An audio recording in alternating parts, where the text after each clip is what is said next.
sini dari kelompok Batele di Senubuk Berabu, Desa Piturimba, Kecamatan Berdara Biru.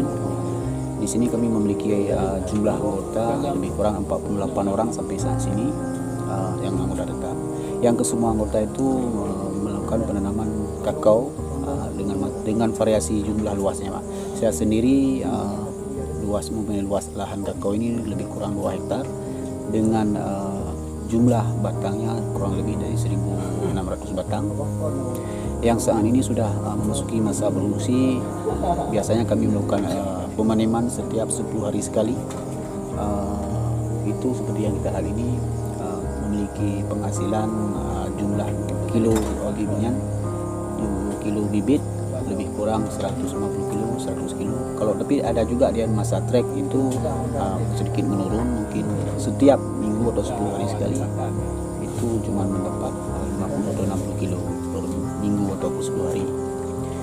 Prosesnya biasanya kami di saat buahnya sudah mulai menguning, langsung dengan anggota kami petik seperti ini, kita langsung belah. Sebelum kita jemur, biasanya kita melakukan proses fermentasi. Kita masukkan dalam kotak fermentasi, kita endap untuk beberapa hari, 4-5 hari. Kita lakukan blending setiap 2 hari sekali. Kemudian kita lakukan proses penjemuran dengan matahari, itu lebih kurang 4 hari. Kalau memang mataharinya bagus itu 4 hari. Kemudian kita lakukan pengumpulan dari anggota-anggota, kita jual langsung ke buyer, biasanya ke Medan. Dan harganya itu biasanya ada perbedaan dengan yang konvensional. Harganya biasa sampai 5-7 ribu per kilo dia perbedaannya.